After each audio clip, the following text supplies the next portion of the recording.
Hey there, now I'm wondering, have you ever had this problem? You've taken a really great photo, everything is perfect with the subject, but you've got something or someone in the background that's right behind the subject. Generally things that are just to the side of the subject are pretty easy to Photoshop out, but with this, it can be really tricky. It can be time consuming, it can be frustrating trying different techniques. So I'm going to show you a really easy way to remove something in Photoshop when it's right behind the subject. Stick around and I'll show you how.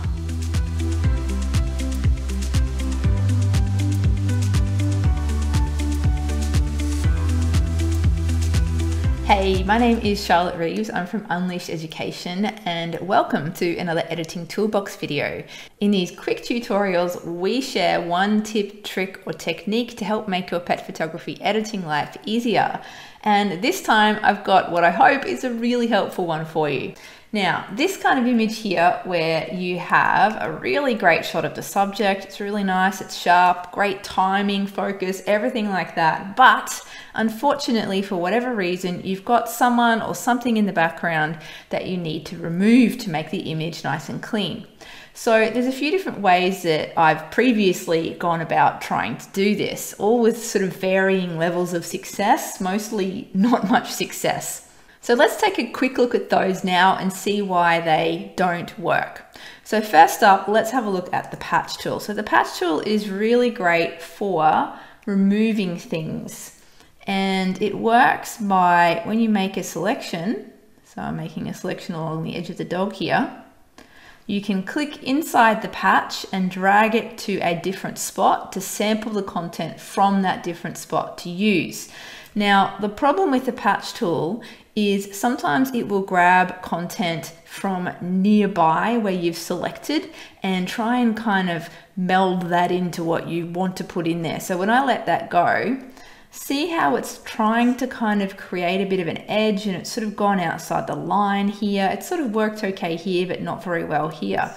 Now you can mess around with these structure and color options here, and sometimes you can actually get an improved result. However, it does seem to be pretty hit and miss. So another way that you can do it is using the clone stamp tool. So clone stamp tool works in a similar kind of way in that you are grabbing content from somewhere else in the image and putting it over the bit that you want to cover up or remove. So I've got the clone stamp tool selected, it's on mode normal, I've got the opacity at about 60%. That sort of helps to blend the effect. I'm going to hold down Option and click over here because I'm going to sample from over here. Click once over here. And so when I come over this area and start clicking, it's going to put that content in there. So that's all fine and good. It's nice and easy when it's happening up here. But as soon as you go down close to the edge of what you want to do, if you've got your brush set to a feather, it's going to be really hard to get a nice edge. And also, do you see how long this is taking? It takes a really long time and often you will not end up with a really good result. Now, a way that I used to use that's kind of using this method, but a smarter way of using this method, and let me just go back in the history here, is first making a selection of the subject. So I have a keyboard shortcut set up for this, but if you don't, you can just go to Select and then Subject. Make sure you've got cloud selection turned on in your settings. I'll link to a video below to show how to do that. So that's made a pretty good selection of the subject. Now you can invert that selection by pressing Shift-Command-I, and that then selects everything but the subject. You can actually see the selection running all the way around the edge of the image now.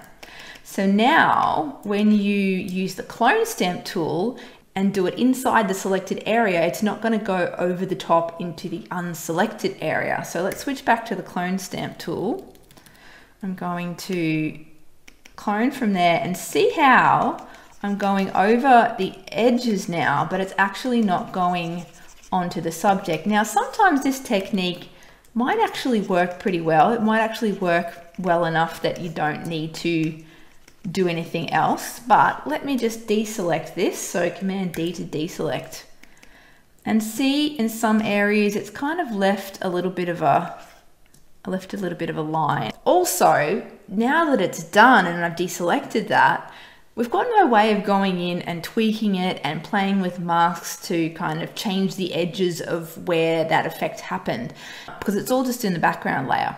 So the way I'm going to show you is actually much, much easier. So let's go right back into history again. So what we're basically going to do here is cut out the subject, put it on a separate layer, remove everything, including the subject and what's in the background, from the bottom layer, and then just simply put the subject back on top of the background layer where everything's been removed from. Let me show you how to do that. So first step is to duplicate this background layer. You can either press Command J on the keyboard, or you can just drag that background layer into the little plus icon in the layers palette. Now you've got a background copy. So this is going to be our subject only. So let's just call this subject. Now we need to make that subject selection again. So I'll just use my keyboard shortcut. Okay, there's our subject. Now to isolate that subject from the rest of the image, I'm going to add a mask to this layer. And because I've already got the selection made, it will apply the selection to the mask when I create the mask. So down here in the layers palette, if I just press the new mask icon here, see the new mask that it's added, it's actually masked out the rest of the image. So the only thing we can see is the dog. Now if we turn off this background layer, you'll see what it's done here. That is the contents of that layer with that mask applied now. So now when we turn this subject layer off, it doesn't make any difference because it's perfectly overlaid with the layer underneath it. We can't tell. Now we do have a little bit of a problem here where we've got an edge of the log here, and then the person in the background is sort of intersecting with that. So to add to this mask, I'm actually just going to use a object selection. So let's go object selection tool. Gonna make sure it's in lasso mode. And I'm just gonna kind of draw around this log, and Photoshop should hopefully recognize this log and make a selection. There we go. So that's made a pretty good edge for us along that log. That's all we really needed. Now I'm gonna add that into the mask here, just by pressing Option Backspace. That will then fill that selection with white. And as you can see, it's done it in the mask here. Now, if I deselect, so Command D to deselect, and then turn that background layer off again, you can see what we've got selected. So this is what we're gonna plonk back over the top of the image after we've removed the person from the background. So at the moment though, let's just turn that subject layer off. Now, I'm going to remove everything here, and I'm going to use content aware to do that. So I'm just going to grab the lasso tool, and that will allow me to draw around the edges. So let me just do that real quick. So as you can see, I've selected we don't really need to remove the entire subject, but I've selected the entire subject to remove so that I make it very clear to Photoshop. We don't want it putting any bits of that subject back into the area that we're trying to clear. So now when I select that background layer and press backspace on the keyboard, it'll come up with the fill dialog box. Make sure content aware is selected, color adaptation is ticked, press OK, and that will hopefully remove everything from there, which it has. Now, we're not too worried about what's going on. It's done a little bit of weird stuff here. It's actually not too bad. I'm not too worried about what's going on underneath here because we are going to be putting that cardboard cutout back on top of this. So let's deselect that and then turn that subject layer back on. There we go. So it's done a really good, great job around the edges here. And all I need to do is fix up this area here because it's decided to put a piece of log in the background. So if we turn off that subject layer, now I'm just going to go into the background layer here and just see if I can reselect that area and maybe even just use it as the patch tool. Just kind of take it across to there, and then maybe just use a little bit of clone stamp to sort of blend some of this content into this area here, so that when we turn the subject back on again, there we go, it's gone. Magic. Now, it does need a little bit of tidying up here and there. We've got a little area here that's wrong, but the good thing is we've got this on a separate layer with a mask. So in order to fix that, we just had to adjust the mask. So if I grab the brush, be on the keyboard, make sure it's a black brush. So I'll need to just swap the foreground and background colors there. And then make that brush smaller and just sort of paint in here. And that's painting into the mask to hide what was in that original layer, that subject layer is now called. Okay, so that needed a little bit of fixing up. You could possibly just run along the edge here into the mask to just tidy this up a little bit, because the original subject selection wasn't absolutely perfect.